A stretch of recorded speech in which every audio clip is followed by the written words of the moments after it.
అక్షయ స్పృహలో లేకుండా అడవిలో పడిపోయి ఉంటుంది. ఇక అప్పుడు రౌడీలు అక్షయ్ను తీసుకుని వెళ్దామని మెల్లగా అక్షయ్ దగ్గరకు నడిచి వస్తూ ఉంటారు. ఇక అప్పుడే దుర్గాదేవి వాహనమైన పులి మెల్లగా అక్షయ్ దగ్గరకు వస్తుంది. రౌడీలు అక్షయ్ను ఎత్తుకోబోతూ ఉండగా పులి ఒక్కసారిగా గర్జిస్తుంది. ఇక దాంతో రౌడీలు పులి వైపు చూసి భయపడిపోతూ ఉంటారు. ఇక అక్షయ్ను అక్కడే వదిలేసి పారిపోదాం పదరా అని చెప్పేసి రౌడీలు పారిపోతూ ఉంటారు. ఇక అమ్మవారి వాహనమైన పులి రౌడీలు వెంట పడుతూ ఉంటుంది. ఇక రౌడీలు పులిని చూసి పారిపోతూ ఉంటారు. మరోవైపు వేదవతికి ట్రీట్మెంట్ చేస్తూ ఉంటారు. పెద్దిరాజు, వసంత, ప్రసాదరావు టెన్షన్ పడుతూ బయట నిల్చుని ఉంటారు. ఇక అప్పుడే కృష్ణబాబు, నిహారిక హాస్పిటల్కి వస్తారు. యాక్టింగ్ మొదలు పెడదాం పట్టు అని నిహారిక కృష్ణబాబు మనసులో అనుకుని, అమ్మా అమ్మా ఏమైందమ్మా, మా అమ్మని నేను వెంటనే చూడాలి నాన్న, అమ్మ ఎక్కడుంది నాన్న, నాన్న చెప్పండి నాన్న అని కృష్ణబాబు ఏడుస్తూ ఉంటాడు. మామయ్య గారు, అత్తయ్య గారు ఎక్కడున్నారు, అత్తయ్య గారికి పరిస్థితి తెలిసినప్పటి నుంచి నా కాళ్ళు చేతులు ఆడట్లేదు మామయ్య గారు, చెప్పండి మామయ్య గారు అని నిహారిక ఇద్దరు కూడా యాక్టింగ్ చేస్తూ ఉంటారు.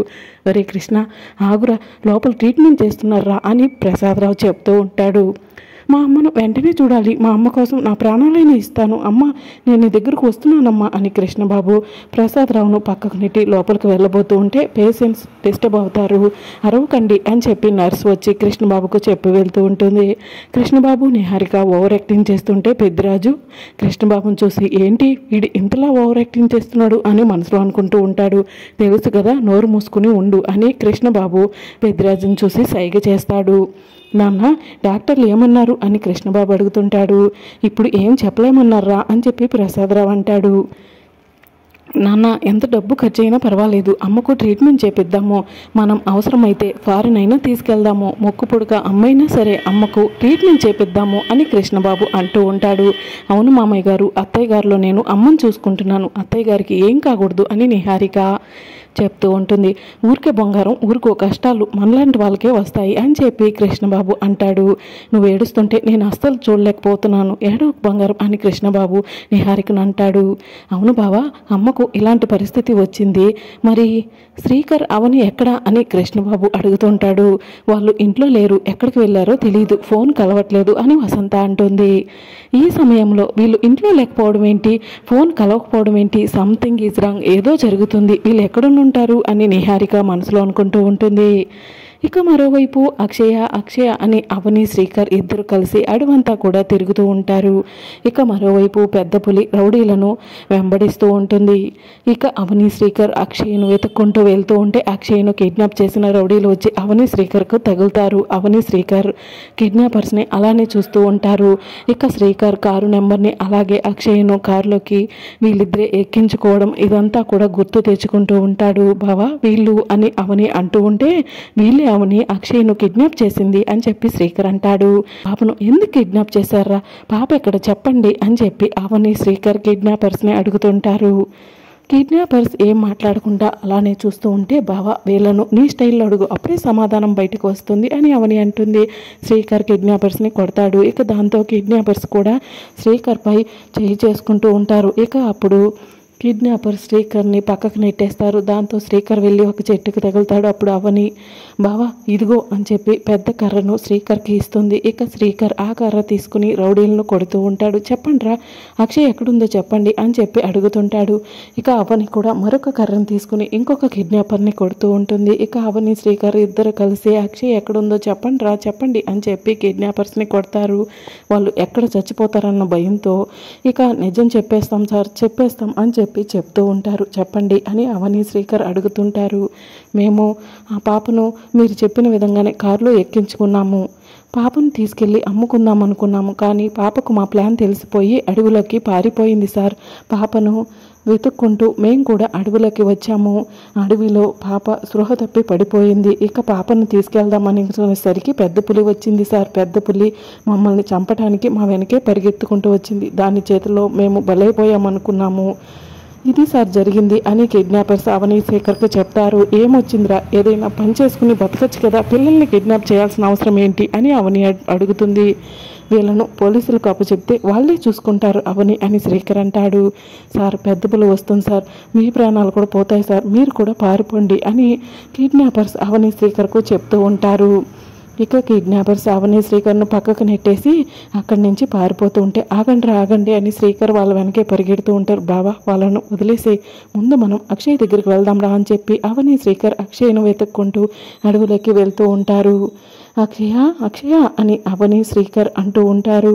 ఇక అక్షయ్ను అలా వెతుక్కుంటూ అవని శ్రీకర్ వెళ్తూ ఉంటే ఒక దగ్గర అవనికి అక్షయ్ కనిపిస్తుంది. బావా ఇలా రా బావా అని అవని పిలవటంతో శ్రీకర్ అవని దగ్గరకు వెళ్తాడు. బావా అక్షయ్ అదిగో అని శ్రీకర్కి చూపిస్తుంది. ఇక అవని శ్రీకర్ ఇద్దరు కూడా మెల్లగా అక్షయ్ దగ్గరికి వెళ్తారు. అక్షయ లేమ్మా కళ్ళు తెరువు అని చెప్పి శ్రీకర్ పిలుస్తూ ఉంటాడు. అమ్మ అక్షయ లేమ్మా కళ్ళు తెరువు అమ్మా, నేను వచ్చాను చూడమ్మా అని అవని పిలుస్తూ ఉంటుంది. ఇక అక్షయ కళ్ళు తెరవకపోవడంతో బావా అక్షయ్ బాగా భయపడిపోయినట్టుంది, వెంటనే మనం అడవిలో నుంచి బయటపడాలి, తర్వాత అక్షయ్ను ఏదైనా మంచి హాస్పిటల్కి తీసుకెళ్ళి ట్రీట్మెంట్ ఇప్పిద్దామని అవని అంటుంది. బావా అక్షయ్ను ఎత్తుకో బావా అని అవని అంటే శ్రీకర్ అక్షయ్ను ఎత్తుకుంటాడు. అవని అక్షయ ముడుపు పట్టుకుని ఇద్దరూ కలిసి కారు వరకు తీసుకెళ్తారు. కారులో వాటర్ బాటిల్ ఉంటే అవని వాటర్ బాటిల్ తీసుకొచ్చి శ్రీకర్కి ఇస్తుంది. శ్రీకర్ అక్షయ్ మొహం పైన నీళ్లు చిమ్ముతాడు. దాంతో అక్షయ కళ్ళు తెరుస్తుంది. అవని శ్రీకర్ని చూసి భవానీ అని చెప్పి చాలా సంతోషంగా అక్షయ అంటూ ఉంటుంది. లేమ్మా కూర్చో అని శ్రీకర్ చెప్తూ ఉంటాడు. భవానీ మీరేంటి ఇక్కడ అని అక్షయ అడుగుతూ ఉంటుంది. నువ్వు దాబా దగ్గర మిస్ అయ్యావని తెలియగానే మీ తాతయ్య నారాయణరావు దగ్గరికి వెళ్ళాము. నువ్వు ఎందుకు దీక్ష తీసుకున్నావో మీ తాతయ్య నారాయణరావు గారు చెప్పారు. అది విని మేము షాక్ అయ్యాము. ఇంత పెద్ద నిర్ణయం తీసుకుని ఇన్ని రోజులు నీ మనసులోనే ఎలా ఉంచుకున్నావమ్మా అని అవని అడుగుతుంటుంది. నీ దగ్గర నుంచి ఎలాంటి కమ్యూనికేషన్ లేకపోవడంతో నిన్ను వెతుక్కుంటూ బయలుదేరాము అని శ్రీకర్ మధ్యలో సీసీ ఫుటేజ్ చూసి అక్షయ్ను ఎలా కనిపెడుతూ వచ్చాడో ఆ విషయం అంతా కూడా అక్షయ్కు అవని శ్రీకర్ చెప్తూ ఉంటారు. అయితే నన్ను బాగానే ఎంక్వైరీ చేసుకుంటూ ఇక్కడికి వరకు వచ్చారనమాట అని అక్షయ అడుగుతూ ఉంటే నీకు ఏమైనా అయితే కనుక మమ్మల్ని మేము ఎప్పటికీ క్షమించుకుంటా అయ్యేది అక్షయ అని అవని అంటుంది. నాకు ఏం కాదు భవానీ, ఎందుకంటే నేను అమ్మవారి దీక్షలో ఉన్నాను. ఆ అమ్మవారు నన్ను ఎలాగైనా కాపాడుతుంది, అందుకే మీరు నన్ను ఎత్తుక్కుంటూ వచ్చేలా ఆ అమ్మవారే చేసింది అని అక్షయ అంటుంది. అంటే నిన్ను వెతుక్కుంటూ మీరు రావటం అమ్మవారి మహిమ అంటావు అక్షయ అని అవని అడుగుతుంది. అంతే భవానీ, ఇదంతా అమ్మవారి లీలలు ఇలానే ఉంటాయి అని అక్షయ అంటూ ఉంటుంది. మీరిద్దరూ నన్ను గుడికి తీసుకెళ్ళి నా మొక్కు చెల్లించుకునేలా చెయ్యండి భవానీ అని అక్షయ అడుగుతుంటుంది. ఇది మా బాధ్యత తల్లి అని శ్రీకర్ అంటూ ఉంటాడు. నువ్వు మాత్రం మీ అమ్మా నాన్నల కోసమే ఈ దీక్ష తీసుకున్నావు అనుకున్నాము అని అవని చెప్తూ ఉంటుంది.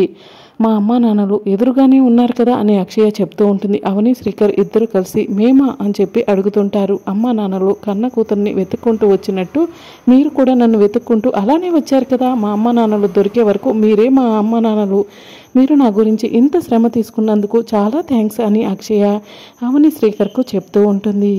ఇక మరోవైపు ప్రసాదరావు టెన్షన్ పడుతూ శ్రీకర్ ఫోన్కి ఫోన్ ట్రై చేస్తూ ఉంటాడు. ఇక అప్పుడే శ్రీకర్ ఫోన్ రింగ్ అవుతూ ఉంటుంది. ఇప్పుడు సిగ్నల్స్ దొరికినట్టున్నాయి, నాన్న ఫోన్ చేస్తున్నాడు అని చెప్పి శ్రీకర్ అవనితో చెప్తూ ఉంటాడు. బావా లిఫ్ట్ చేయి అని చెప్పి అవని అంటుంది. శ్రీకర్ ఫోన్ లిఫ్ట్ చేయగానే ఎక్కడికి వెళ్ళారా, ఇక్కడ అమ్మ పరిస్థితి ఏంటో తెలుసా, అసలు అవనికైనా బుద్ధుండాలి కదా అని కృష్ణబాబు నిహారిక శ్రీకర్ని అంటూ ఉంటారు. నాన్న అసలు ఏమైందో చెప్పండి అని శ్రీకర్ అడుగుతుంటాడు. ఏం చెప్పమంటావురా, మీ అమ్మ పరిస్థితి క్రిటికల్గా ఉంది, వెంటిలేటర్ మీదే ఉంది, డాక్టర్లు ఏమీ చెప్పలేకపోతున్నారు అని ప్రసాదరావు చెప్తూ ఉంటాడు. మీరు కంగారు పడకండి నాన్న, అమ్మకి ఏమీ అవదు అని శ్రీకర్ చెప్తూ ఉంటాడు. అసలు వాళ్ళు ఎక్కడున్నారో కనుక్కోండి నాన్న అని కృష్ణబాబు ప్రసాదరావుతో అంటాడు. శ్రీకర్ మీరు ఎక్కడున్నారు అని ప్రసాదరావు అడుగుతుంటాడు. నాన్న అక్షయ భవానీ దీక్ష తీసుకుంది కదా, అక్షయను దారిలో పంపిస్తుంటే అనుకోకుండా అక్షయ్కు కొన్ని ప్రమాదాలు ఏర్పడ్డాయి. అక్షయ ప్రమాదంలో ఉందని తెలిసి అక్షయ్ను కాపాడడం కోసం ఎత్తుక్కుంటూ వచ్చాము నాన్న, ఇప్పుడే అక్షయ్ను సేవ్ చేశాము అని శ్రీకర్ అంటాడు. మీకు ఇంకొక విషయం చెప్పడం మర్చిపోయాను నాన్న, అక్షయ దీక్ష తీసుకోవడం తన తల్లిదండ్రుల కోసమని మనమందరం అనుకున్నాం కదా, కానీ అమ్మ ప్రాణాపాయం నుంచి బయటపడాలని అక్షయ దీక్ష తీసుకుందంట నాన్న అని శ్రీకర్ ప్రసాదరావుతో చెప్తూ ఉంటే ప్రసాదరావు షాక్ అవుతాడు. దీక్ష పూర్తయిన తర్వాత ఈ విషయం గురించి మనందరితో చెప్దామనుకుందంట అని శ్రీకర్ ప్రసాదరావుతో చెప్తాడు. ఏమంటున్నారో నువ్వు అని ప్రసాదరావు అడుగుతుంటాడు. నేను చెప్పేది నిజం నాన్న అని శ్రీకర్ చెప్తూ ఉంటాడు. అక్షయ్ ప్రమాదంలో పడిందని పూజారి గారి దగ్గరికి వెళ్తే పూజారి గారి ద్వారా నిజం తెలిసింది నాన్న అని శ్రీకర్ జరిగిందంతా కూడా ప్రసాదరావుతో చెప్తూ ఉంటాడు. శ్రీకర్ మీ అమ్మ సంగతి మేం చూసుకుంటాము, భవానీ దీక్ష ఎంత మహిమ గలదో మాకు తెలుసు, ఎలాగైనా సరే అక్షయ్తో దీక్ష పూర్తి చేయించుకుని రండి అని చెప్పి ప్రసాదరావు చెప్తూ ఉంటాడు. శ్రీకర్, ఎంత మంచి మాట చెప్పావు. అక్షయ అమ్మోరు తల్లి. అక్షయ దీక్ష తీసుకుంది అత్తయ్య గారి కోసం. ఇక అత్తయ్య గారికి ఏం కాదు, అత్తయ్య గారు ప్రమాదం నుంచి బయటపడ్డట్టే అని పెద్దిరాజు అంటుంటాడు. సరే నాన్న, నేను అక్షయ్తో మొక్కు చెల్లించుకుని తిరిగి వస్తాము. అప్పటి వరకు అమ్మను జాగ్రత్తగా చూసుకోండి, అమ్మకు ఏమీ అవదు అని శ్రీకర్ చెప్తూ ఉంటాడు. సరే శ్రీకర్ అని చెప్పి ప్రసాదరావు చెప్తూ ఉంటాడు. ఇక ఫోన్ కట్ చేయగానే అక్షయ్య ఇలాంటి నిర్ణయం తీసుకుందంటే ఎవరూ కూడా నమ్మలేకపోతున్నాం అని ప్రసాదరావు అంటూ ఉంటాడు. అవని బయలుదేరదామా అని శ్రీకర్ అవనిని అడుగుతుంటే అవని ఆలోచిస్తూ ఉంటుంది. మేడంకి ఇష్టం లేనట్టుంది సార్ అని అక్షయ్య అంటుంది. నేను నీకు ముందే చెప్పాను, నాకు ఇష్టం లేదు, కానీ నీ దీక్షను నేను కాదన్న చెప్పాను కదా అని అవని అంటుంది.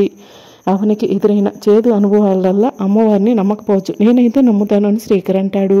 అక్షయ్య, నీకు చెప్పడం మర్చిపోయాను, నువ్వు అడవిలో స్పృహ తప్పి పడిపోయినప్పుడు రౌడీలను పులి వెంబడించిందంట, అందుకని రౌడీలు నిన్ను వదిలేసి వెళ్ళిపోయారని శ్రీకర్ చెప్తూ ఉంటాడు. అవునా సార్, అమ్మవారే నన్ను కాపాడడం కోసం పులిని పంపించినట్టుంది అని అక్షయ అంటుంది. పిచ్చిగా మాట్లాడుకో అక్షయ, అడవన్నాక పుల్లు ఉండవా, సింహాలు ఉండవా, ఇంకా జంతువులు ఉండవా, వాటి నివాస స్థలం ఇది, అవి ఇక్కడే ఉంటాయి, దీన్ని కూడా అమ్మవారి ఖాతాలో వేయకు అని అవని అంటుంది.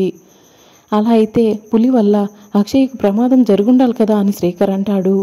అలా అయితే పులి వల్ల రౌడీలు శిక్ష పడాలి కదా అని అవని అంటుంది. మీరు అన్నదాన్ని నేను ఏకీభవిస్తున్నాను మేడం, ధర్మం రక్షించబడుతుంది, అధర్మం శిక్షించబడుతుంది అన్నది నిజమైతే ఆ ఆగంతకులను దైవం శిక్షిస్తుంది అంటారు, అంతే కదా. గతంలో ఆ ఆగంతకులు నాలాంటి పిల్లలను ఎత్తుకుని పోయి అమ్ముకుని ఉంటే దైవం వాళ్ళను తప్పకుండా శిక్షిస్తుంది అని అక్షయ అంటూ ఉంటుంది. అది మనం చూస్తే తెలుస్తుంది, మనం ఎక్కడ వాళ్ళెక్కడ మనకు ఎలా తెలుస్తుంది అని అవని అంటూ ఉంటుంది. మీరు అన్న రుజువు కూడా ఆ అమ్మవారు మన కళ్ళకు కనపడేలా చేస్తుందేమో అని అక్షయ అంటుంది. చూద్దామని అవని అంటుంది. సరే మనం బయలుదేరదామా అని శ్రీకర్ అంటాడు. ఇక అవని శ్రీకర్ అక్షయ్ను తీసుకుని దుర్గ గుడికి వెళ్తూ ఉంటారు. మరి రాబోయే ఎపిసోడ్లో ఏం జరుగుతుందో తెలుసుకోవాలనుకుంటున్నారు అయితే ఛానల్ని సబ్స్క్రైబ్ చేసుకోండి.